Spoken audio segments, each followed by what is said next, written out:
Hello, and welcome to day 13 of the Empath Challenge. Today's topic is meditation. Meditation, a lot of people really don't have this practice in their life, don't see the value of it, don't know anything about it. For most of my life, I didn't know anything about it.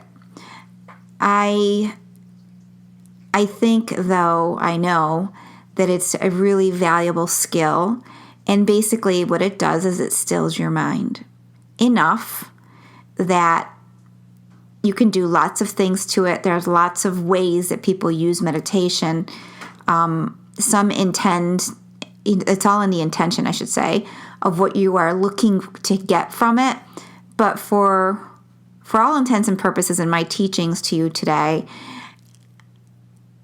meditation is a tool that helps you just settle down and stop the runaway mind. It's a practice that if you can successfully and slowly and progressively embrace in your life, you will be able to, when you want to, just stop and listen.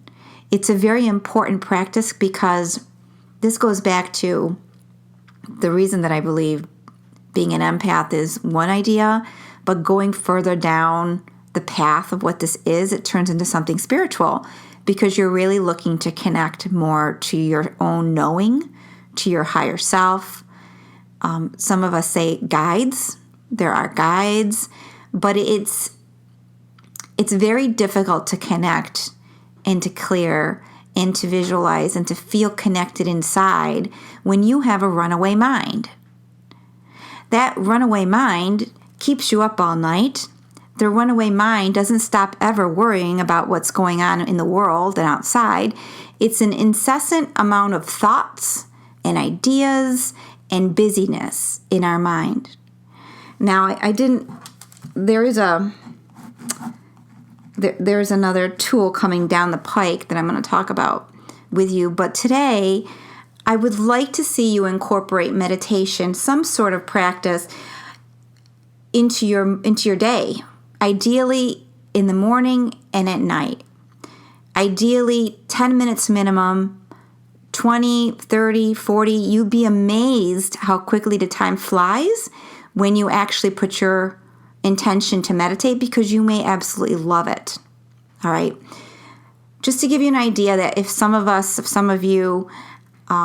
you have a hard time standing still or just sitting for any length of time, meditation can happen really in a lot of ways. If you are doing something creative that doesn't really require any thinking at all, in that process of being so focused, you are meditating. If you're outside and you're gardening and you really get into your gardening, you're meditating.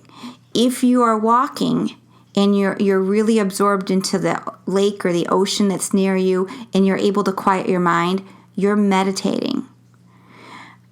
Anything that shuts down the brain brings us into meditation. So there are many ways of going about this. The simplest way I can tell you, and the most, I think, when you consciously sit down to meditate or lay down to meditate,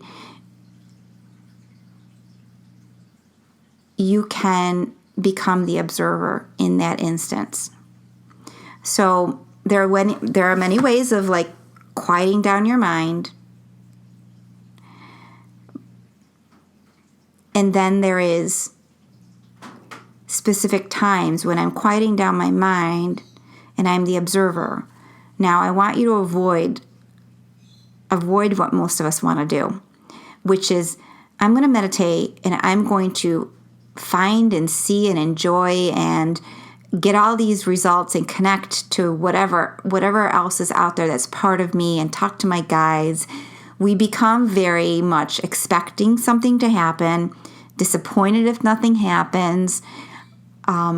We feel we need to focus in order to make our meditation accurate and correct. And all these thoughts come into my mind. And how can I really be successful when all these thoughts? So just focus on your breath. Like I said before, bring your breath all the way down to the base of your spine. That's your root chakra. Bring it back up. Just focus on that. If you need to distract yourself in some way, come up with a word that's not a word, that means nothing to you, and repeat it like a mantra. That's where the mantras and the Om, and there's all these yoga terms and mantras that can be used. And trust me, I think they're all fantastic. There's lots of videos out there with that. But in the very beginning, I really think that quiet is really good. All right? The way a lot of practices out there work is that the vibration of a word, you know how we say vibration is going to be a topic coming up, by the way. Vibration of people impacts us because there's a feeling to it. Well, words spoken by certain people, words in and of themselves have a vibration, and then spoken by a certain person adds two different vibrations, the word and the person's vibration saying it. So your body will respond to what it hears. When you say a mantra or you say something that is powerful, and if you can stay in that meditation, it will shift you energetically. Personally, I have not gotten really, really deep into anything to that level, but I have done some guided meditations where I've had to repeat certain things, and I was amazed at some of the results. But on a daily basis, it's just quiet for me. And if a thought comes in, and it doesn't anymore, but in the beginning it really did came right at me all the time, I just refocus back on the breath. It's okay. I refocus back on the breath. I just let it out. I don't make myself wrong for that happening because it's normal. It's natural. It's natural for us to be thinking all the time. That's what we're in the habit of.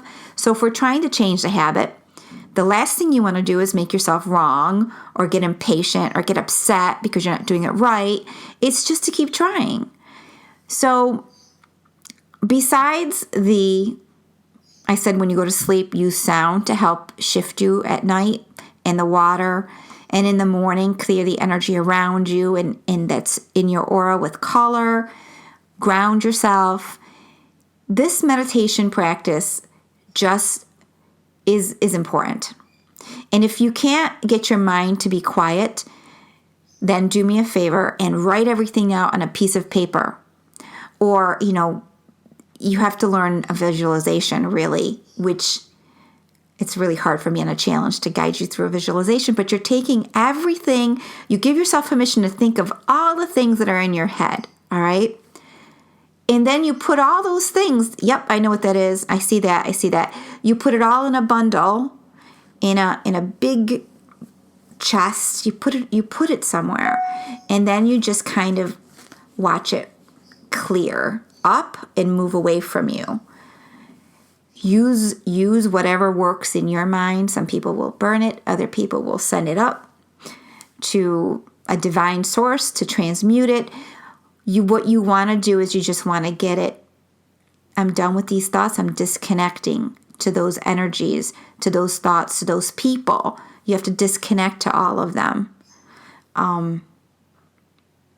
So without getting into too much, what I want you to put into your practice, into the challenge for today, is just to increase what you're doing for meditation.